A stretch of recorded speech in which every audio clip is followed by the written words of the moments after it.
Good afternoon and welcome. I'm Abby Palco, Director of the Maxine Platzer Lynn Women's Center here at the University of Virginia. On behalf of the Women's Center staff, it's my pleasure to welcome you this evening. I'm speaking to you from the Women's Center here on grounds. We acknowledge the traditional custodians of the land we are on today, the Monacan Nation, and pay our respect to their elders, past, present, and emerging. I also want to acknowledge the heaviness of the past year as we face multiple interconnected crises moving forward. The death of over 400,000 of our fellow Americans from COVID-19, the stress of living through this pandemic and the economic fallout from the coronavirus lockdowns, which has exacerbated already existing inequalities, the escalation of climate change concerns, and the ongoing work for racial justice, justice that is still threatened by the violence of white supremacy, as we experienced here in 2017 and witnessed just 2 weeks ago at the Capitol building. At the same time, we can and must celebrate moments of joy, including today's inauguration of President Joseph Biden and of Madam Vice President Kamala Harris as the first woman, the first Black American, and the first South Asian American to serve as Vice President. Amanda Gorman, our first National Youth Poet Laureate, closed The Hill We Climb, her poem written specifically for the inauguration, with these lines. When day comes, we step out of the shade, aflame and unafraid. The new dawn blooms as we free it. For there is always light, if only we're brave enough to see it, if only we're brave enough to be it. In all of the facets of our work, the Women's Center calls for justice and healing, committed to amplifying a diverse range of voices, envisioning the day when everyone can flourish. We are deeply concerned with the growth and well-being of people and the communities to which they belong. Each year, we invite a speaker who can inspire us to be brave enough to see it, brave enough to be it as our contribution to the Community Martin Luther King Celebration. Events like this Community Martin Luther King Celebration do not happen without a lot of committed collaboration. I would like to thank Ms. Latoria White, who represents the Women's Center on the Planning Committee for the Community MLK Celebration, and the members of our communications and development team who assisted in event planning. The Women's Center is grateful for the support of our partners across grounds. In particular, we thank the following offices and departments for their generous co-sponsorship of Mrs. Brown's visit today. The Division for Diversity, Equity, and Inclusion, which includes the Office for Equal Opportunity and Civil Rights and the Office for Diversity, Equity, and Inclusion, the Department of Women, Gender, and Sexuality, and the School of Nursing. At this point, it is my deep pleasure to introduce Dr. Jaronda Miller Bryant, who is this afternoon's host. As the Program Director of Engaged Scholarship here at the Women's Center, Dr. Miller Bryant oversees the internship program at the Women's Center and leads the Young Women Leaders program in collaboration with our colleagues at UVA's School of Education and Human Development. Among the other programs led by her internship team, the powerful podcast Speaking in Hues shines brightly. Speaking in Hues explores the data and lived realities of life at UVA as a woman of color. The next season's episodes drop in a couple of weeks, and I encourage you to seek them out and listen to them. And now I will step aside and turn it over to Jaronda for a fabulous conversation with Austin Channing Brown.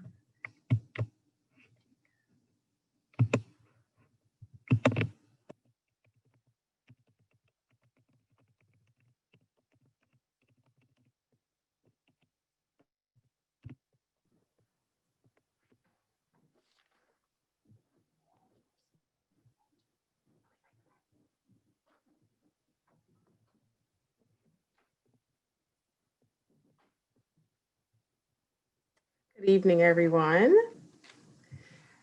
It is such a pleasure and honor to introduce our guest this evening, Austin Shannon Brown.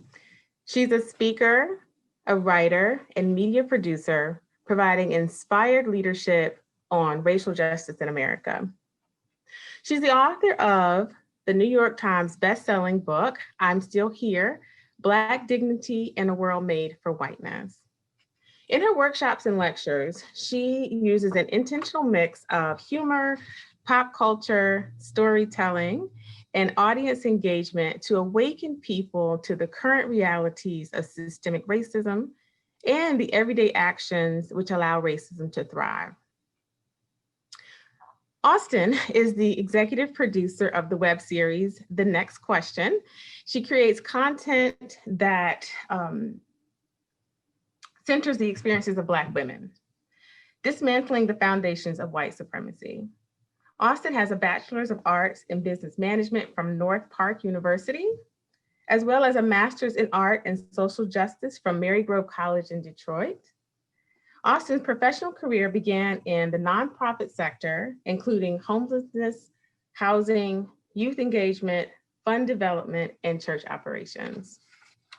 The Women's Center was extremely fortunate last February, only weeks before the pandemic, to have in person Austin as our keynote speaker for our third annual Black Womanhood in College workshop. It was such a pleasure to witness her wisdom then, and an incredible honor to sit before her virtually today. So welcome, Austin, and thank you for being with us this evening. Oh, thank you for bringing me back. Absolutely. We wish we could have you here in person, but we'd love to hear from you anytime. You all who are listening, make sure you use that chat, because that's how Jaronda and I know you're really here. Yes, it's the new normal.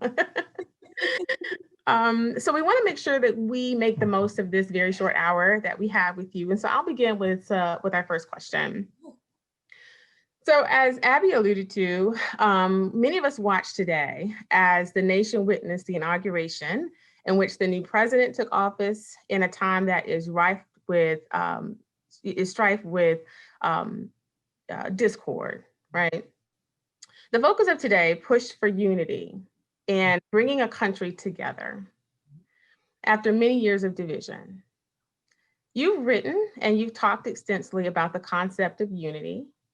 How can we ensure that our unity efforts from the administration down, right, among us everyday people, are truly rooted in justice and not performative? Yeah.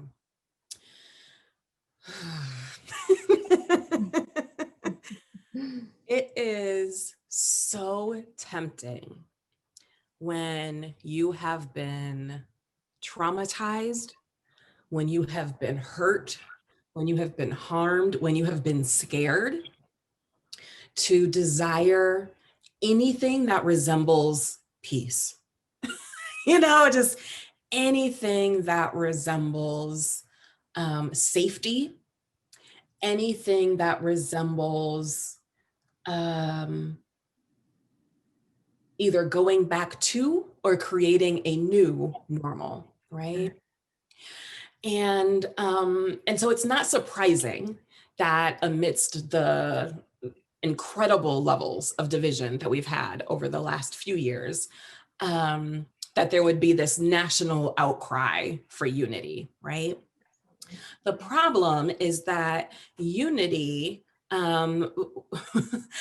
is not in and of itself good, right? So the insurrectionists who tried to take over the Capitol were unified, right? They were unified in their efforts. So there isn't an inherently honorable thing about unity. The question we must ask ourselves is, what are we being unified to, or what are we being unified for? And I dismiss any conversations about unity that are not rooted in a conversation around justice, right? So I don't want to be unified to white supremacy. I don't want to be unified to patriarchy. I don't want to be unified to homophobia.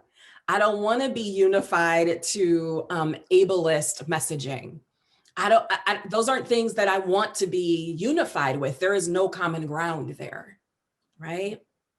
So the question becomes, how do we encourage people to see the full humanity of others, including those they disagree with, in order that our unity be rooted in the humanity and the dignity of everybody, right?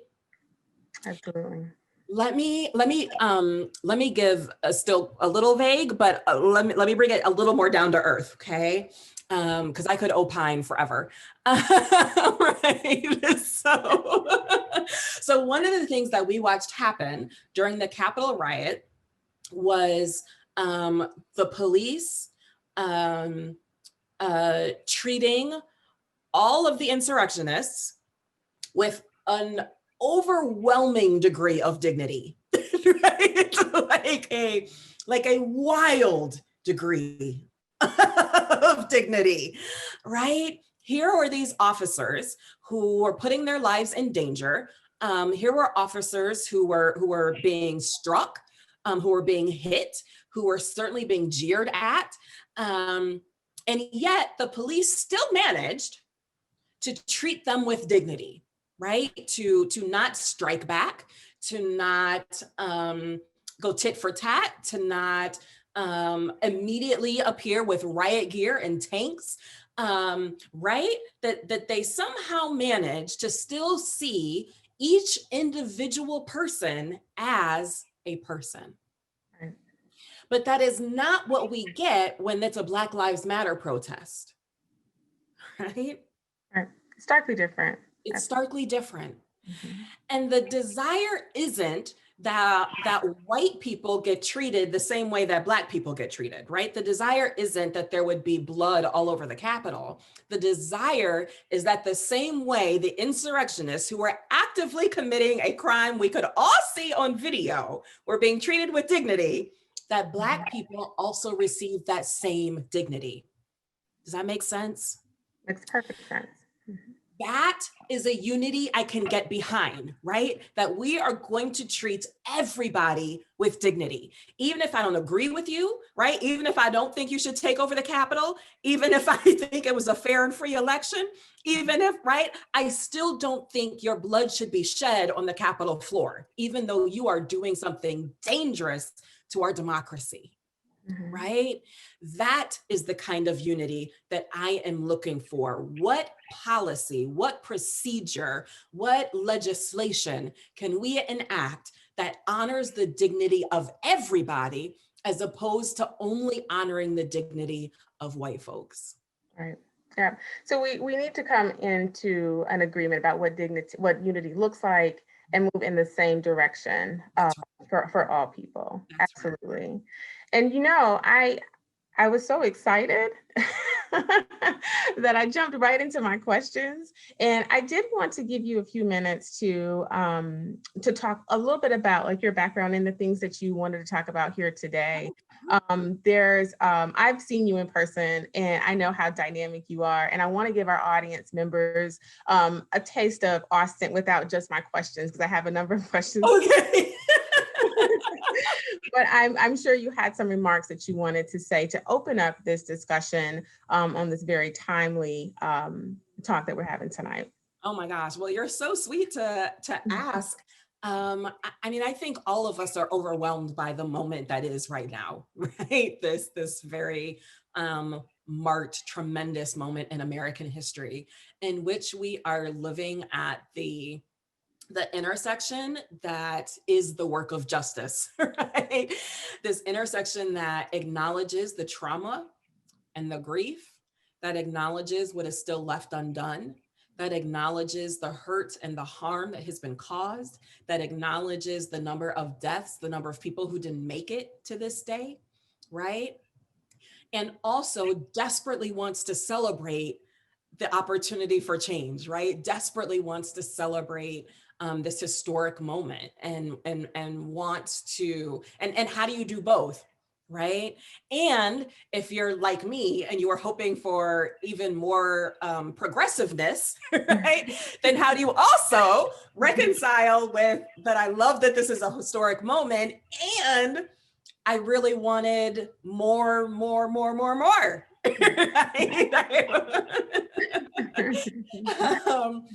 So it is, and I think this moment, I think this day really is a microcosm of what it looks like to be a person who pursues racial justice.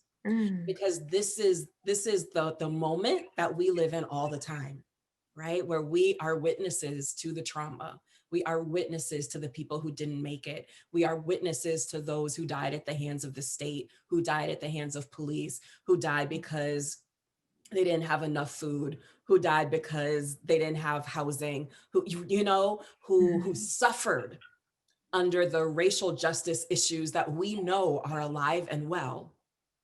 And we also can't let change go unacknowledged. And we always want more, right? We always want more. I once worked at a white evangelical institution, and my job was to talk about diversity. And I remember my supervisor once asked me, "When will it be enough?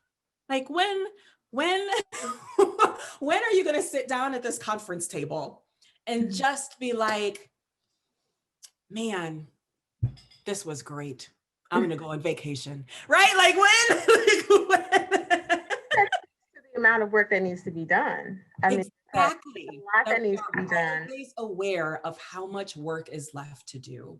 Exactly. And so I would say that in this moment, what I hope we will all begin to practice, right, is to let all of those things live equally and to give them all space.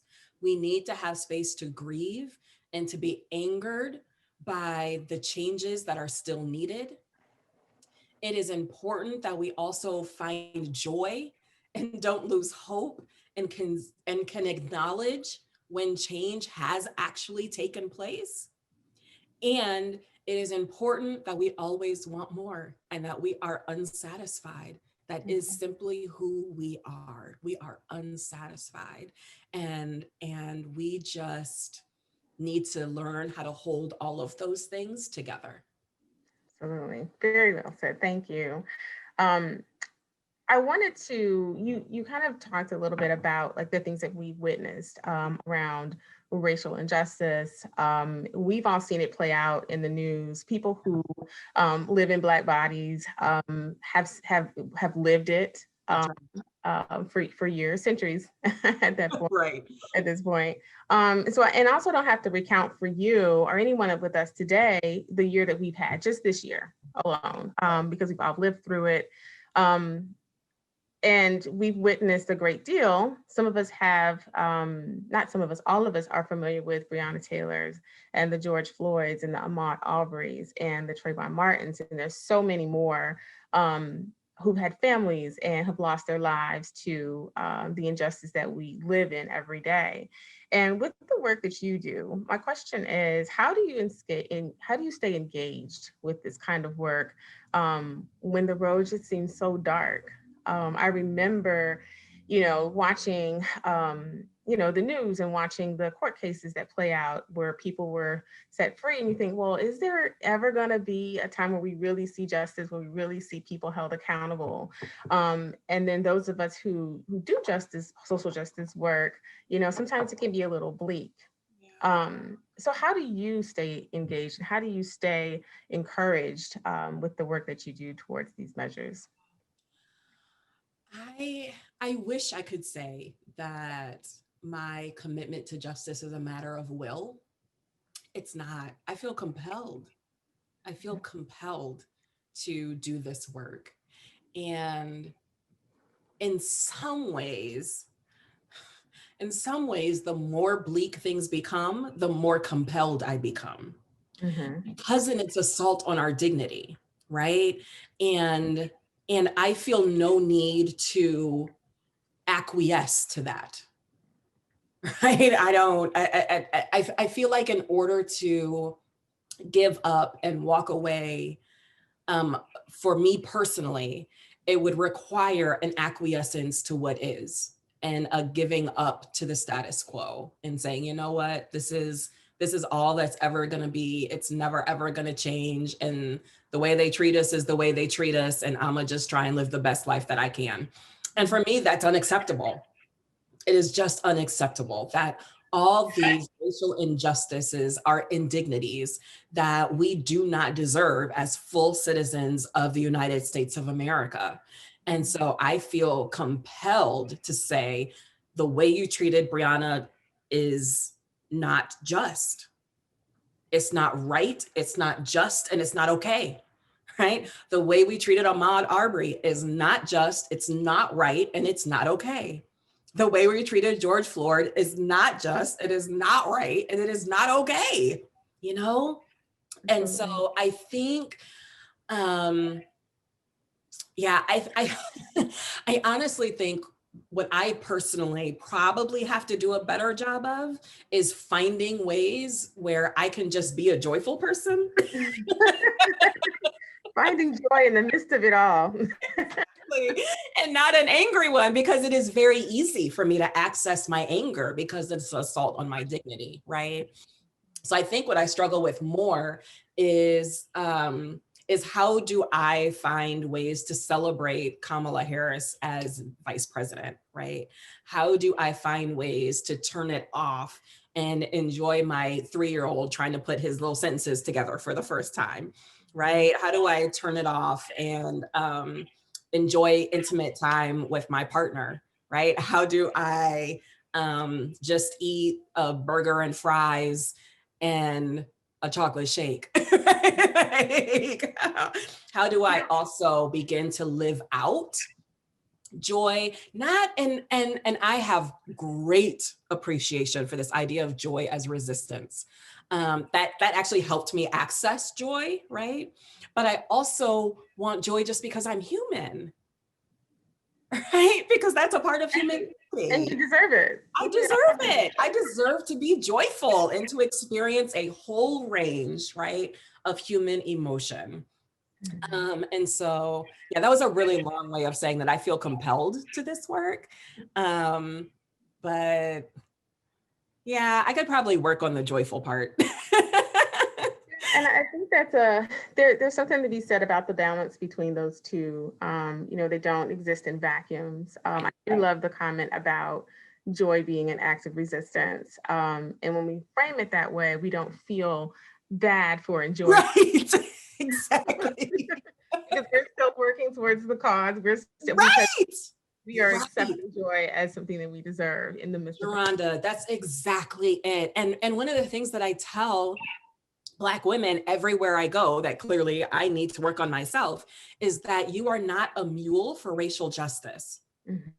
Right? That the work of racial justice is beautiful. And I mean, obviously, who am I going to talk? Like, please work for racial justice, everybody, right?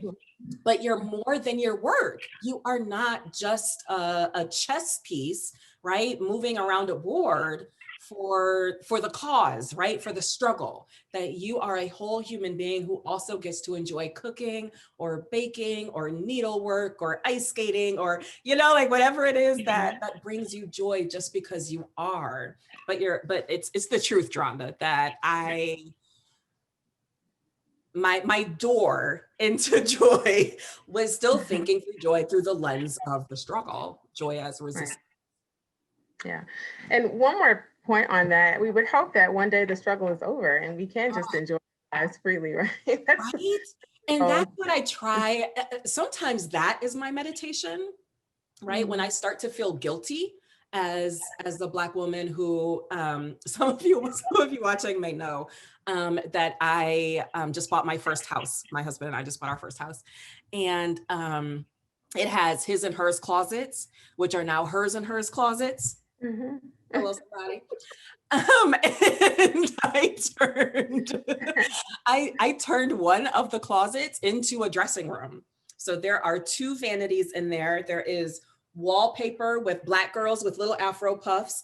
And I know, and I bought display tables so that all of my hair stuff is displayed as if like we were in a retail store. It's amazing.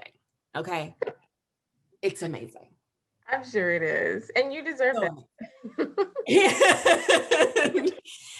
And when I get to like a moment where I'm like, man, but I talk about like racial and social justice. Should I be surrounded by all this product, right? Should I be surrounded by all this makeup and skincare and right? Like this is all about pampering. There is nothing else happening in this room other than pampering, right? And when I start to think that way, I realize that the world that I want is one in which all Black women can do this, right? That's the world that I want. It's not that I want this for me and only me, right? I want the tired bus driver to be able to come home and have a space in her house with her favorite fragrances and her, you know, the products that she loves the most. And I want her to feel pampered and loved. And, you know, I want those things for all women of color, for all Black women, for all women, for all femmes, you know what I mean? And so sometimes it helps me to remember what I want for all women. And that helps me right size that this isn't wrong for me, right? Right. Thank you.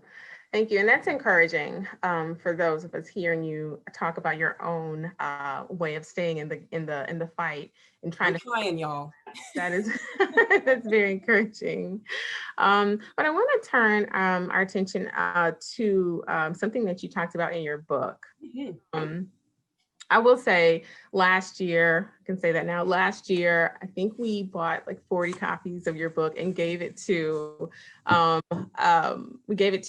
Women's Center interns, and we gave it to high school students who came to our workshop, because it really is a great piece that captures the essence of you and the work that you're doing. Thank you so much for doing that. Absolutely, yes. This is on my on my top shelf at my at my house. But I wanted to talk about one of the chapters that you titled Playing Spades. And in this chapter, you take the reader on a journey to embracing your love for your Blackness. And I want to read a short excerpt from your book. But before I do that, in many conversations that we have around race, when we're discussing loving Blackness, there's this assumption that that's the antithesis of that is like being anti-white, right? And that's problematic, and it's not at all the message. In your book, you recall your childhood friend who taught you all that your Blackness could hold. To read an excerpt, if I may, before I ask you this question. Please do. So you say, then, just when I thought I'd never fit anywhere, Blackness created space for me. I finally found a friend. Her name was Tiffany. She lived 4 houses down from my mother. We were the same age, but that and being Black were about all we had in common. She was short and spunky, self-confident and playful. I was tall but quiet, working hard at blending in. She was loud and cussed and taught me a few things about boys. She was everything I was not. She was everything I needed. Whether she knew it or not, Tiffany became my teacher. She taught me about music and dances. She taught me about ebonics and pop culture. She taught me about playing with neighborhood kids and running outside until the streetlights came on, and danced with me. And she vouched for me. She believed in my Blackness. And because she did, I could too. Tiffany didn't just teach me about Black culture. She taught me that I could embrace new things about Blackness without being stripped of my identity. And I'm going to skip down a bit. Tiffany was my bridge to understanding that Black is beautiful. Whether it looked nerdy like me or cool like her, I could choose what felt right for me without needing to be liked to be like everyone, or needing everyone to be like me. Black is not monolithic. Black is expansive, and I did not need the approval of whiteness in order to feel good in my skin. There was no whiteness available to offer an opinion. It was freedom. So given this, what does it mean to really love Blackness? Oh, I love this question. Oh my gosh. Oh, I love this question. So, so let me back up. You might have to repeat the question again, Jaronda, because I just want to back way up in order to like bring people along. So the lie of white supremacy is twofold. The first lie is that white people are innately superior. And that is the lie that we talk most about, right? So we interrogate white privilege. We read books like White Fragility, right? But we're making an effort to name what white supremacy looks like, right? But the second lie of white supremacy is that Black people are innately inferior, right? So it isn't just that like white people are superior to everybody else, but everybody else is just sort of like at zero, right? The second lie is that there is something innately wrong with Blackness. And it is because of that second lie that we have not learned how to love Blackness or Black people, right? And there must be an undoing of the term I'll use for this is of anti-Blackness, right? There must be an undoing of anti-Blackness because that is the other side of white supremacy. So people who hate hip hop, not because they dislike the way it sounds, but because it's Black people music, right? And instead they say things like, you know, it's just too violent. It's just, you know, it's got all, like drugs and all these terrible relationships and country music and rock and roll. Anybody? Like what are you saying to me right now? What are you saying to me right now? Right? Right. We find it in those small ways, right? We find it in a critique of things that are Black, of things that we associate with Blackness. And we also find it in this paradigm as we talk about racial justice. We are sometimes mistranslated.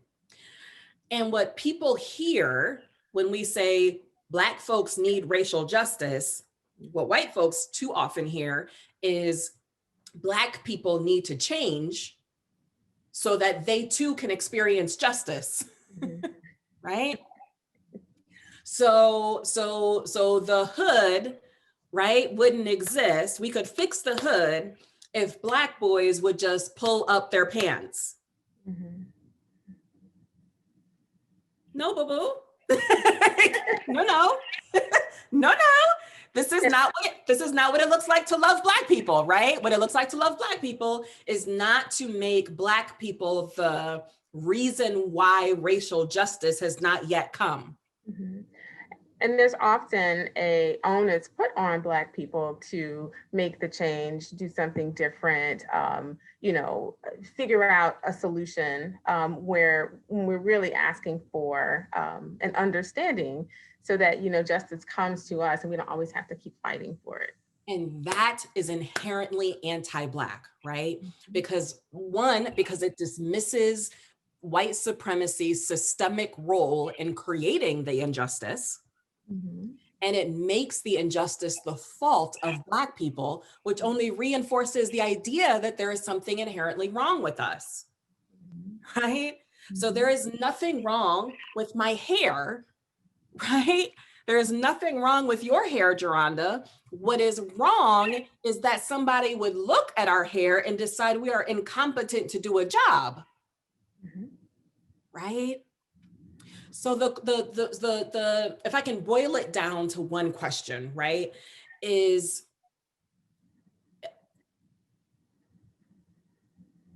have we dismissed someone or decided that we dislike someone or something because of its proximity to what we think of as Blackness. Right. In ways that we do not do when it comes to white folks. Right?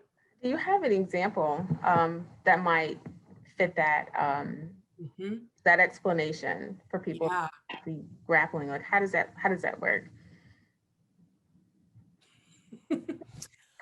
So I am the only Black girl and part of the department where I work, right? And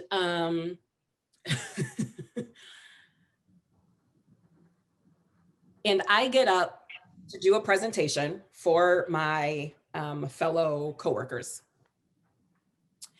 And when I finish my and I give it just the way I'm giving it here, right? I am all hands. I am all right. Like, this is who she is. She's flipping her hair. She's right.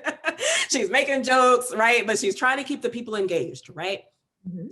When Austin sits down, instead of being told that she is energetic, that she's funny, that she keeps people's attention, instead, she is told that she doesn't fit the culture, that she really should have had a PowerPoint slide, and that her energy was actually like overwhelming to the room. And in fact, it intimidated some people. And so some people just, they couldn't even take in what Austin was saying because she just was doing too much. Mm-hmm.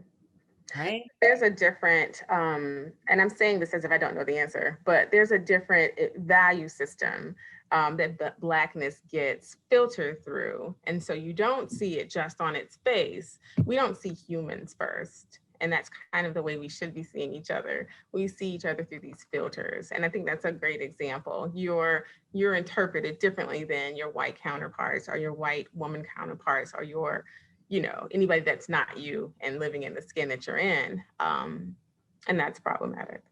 The different value system is the perfect phrase, right? That we have, and we use that different value system for everything, right? So like my earlier example about music, right? If you tell me you don't like hip hop because of the drugs and the way they talk about women and all the things, then I'm going to expect that you also do not like rock and roll, and you also do not like country music, and you also do not, right? All kinds of folks, right? All kinds of music, right? But you don't get to put a value system on this one that you don't put on this one.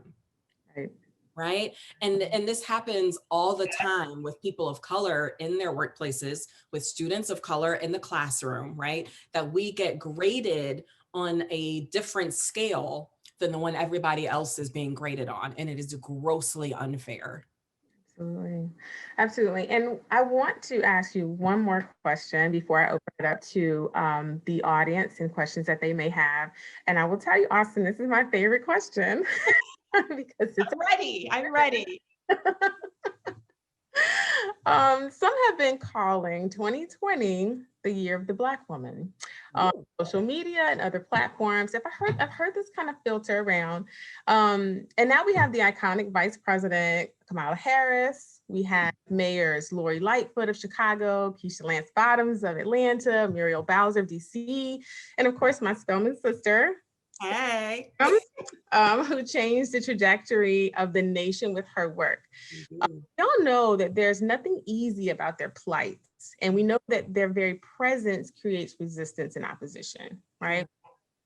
But we also know that to serve in the capacity that they do, they must have support of some nature, right? Whether it's from those who look like them or those who do not.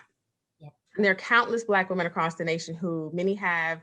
They may not have the national spotlight, but they still need support, and they need understanding in the jobs that they do hold. Sure. And so the question is, what are the most important things the white women and white men in this chat or in our jobs can do to support Black women they know or work with? Yes. Like that one, right? That was pretty good. Well, my initial answer, I've got a second answer, but my initial answer is ask. Ask them. Ask what you can be doing to help, and then don't get mad at the answer. Okay, because it might not be the sexy job that you was hoping you was gonna get. Okay. But if there is someone in your life that you can be an ally to, please ask, how can you be of support to them? And how can you come alongside them to bring about systemic change? What you are not asking them, and let me be very clear, what you are not asking them is how can you become their best friend so that you can pull a Black woman out your back pocket when you get yourself in trouble, okay? That ain't what we asking. What we are asking is, what can you do right where you are to support the Black women who are in your life? I think that is a fantastic question. And the reason I want to encourage you to ask the Black women there is because cultures change, right? So if you work in a university setting, that might feel very different from working in a corporate office, which might feel real different from working at a church, which might feel real different from, right? So on and so forth. And so because culture is constantly changing, I can only be so specific, right, about what you can do, but you can ask somebody in your life what you can be doing. Would it be fair to say that also not every Black woman is the same as well? And so exactly. Here's the classic example that I usually give. And then I got four things that I hope every ally will do. So I'll circle back to that. But here's my classic example of this. So I was preaching somewhere. We were in the Q&A portion.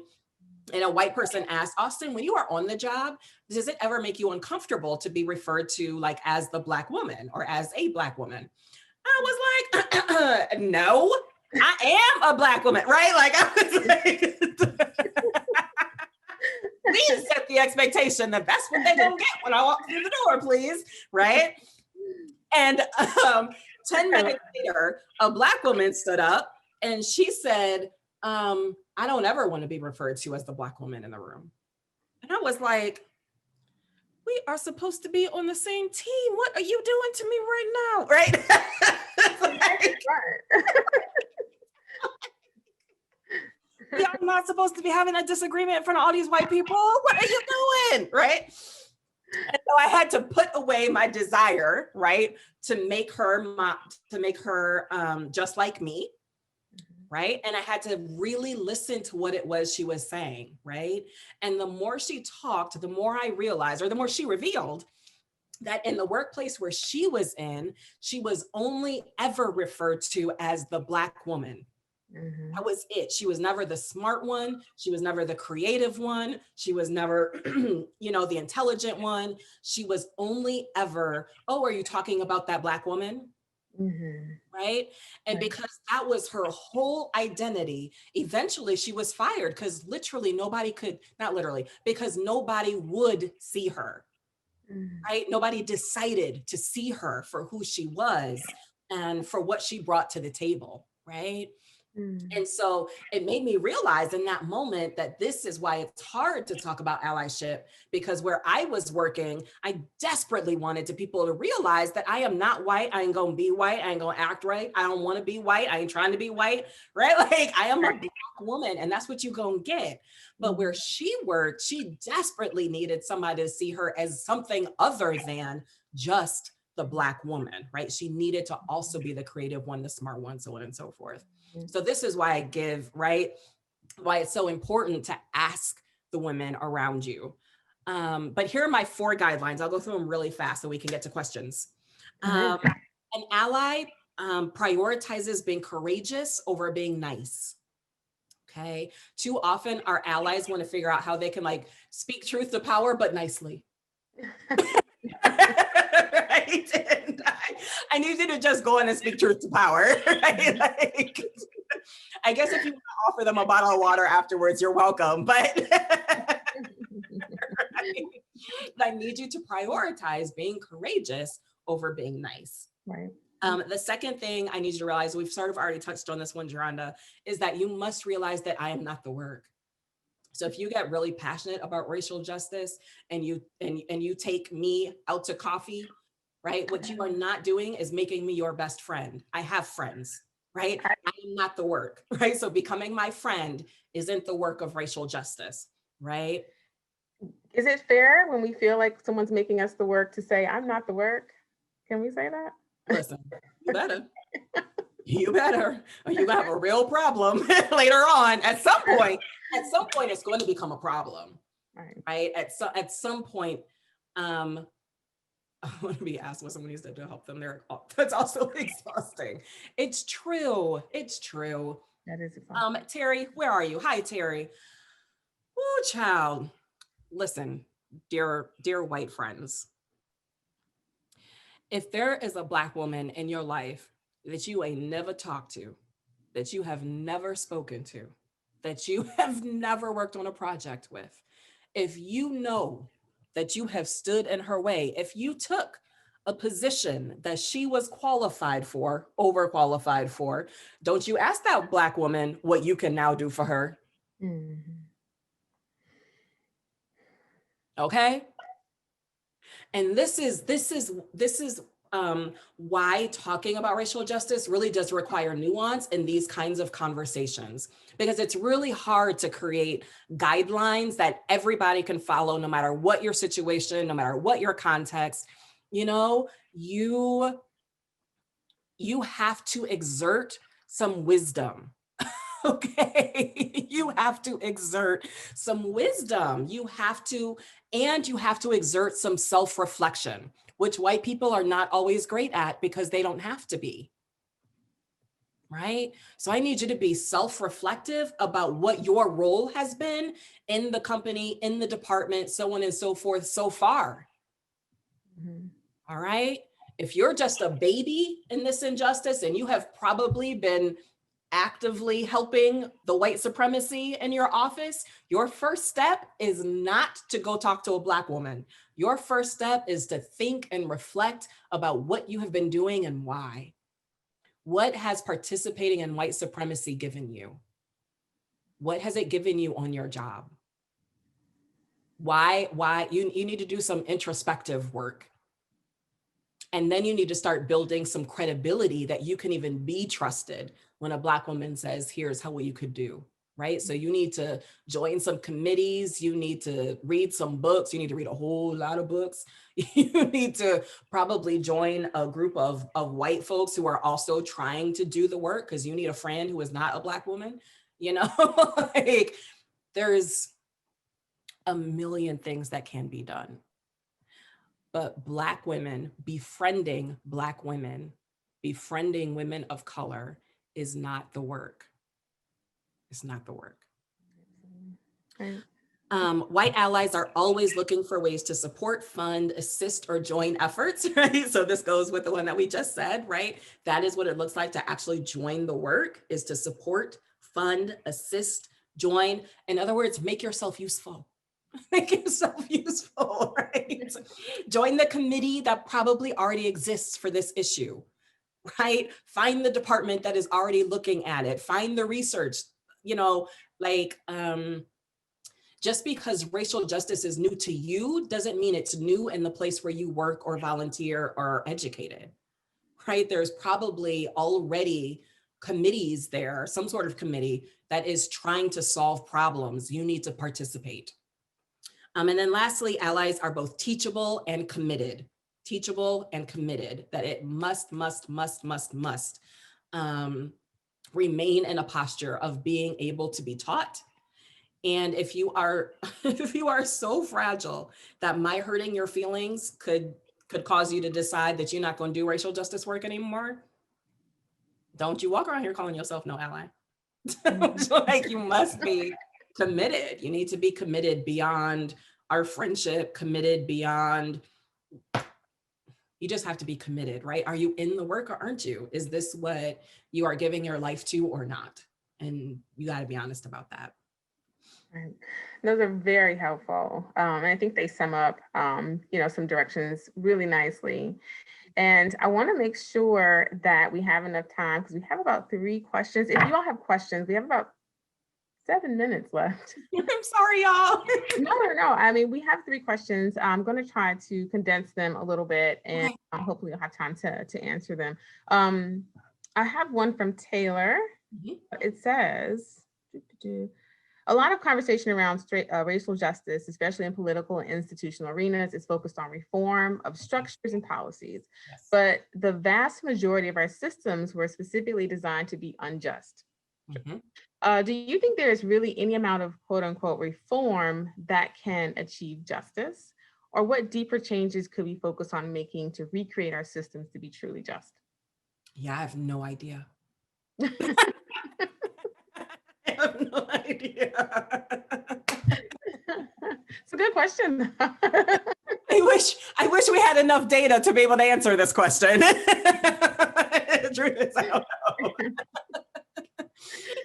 We're still waiting to find out, right? So I think the reason this question is hard to answer is because it depends on what the goal is, right? So, and this is, again, this is the trouble with living in this space where you must both acknowledge that change has come and still want more of it, right?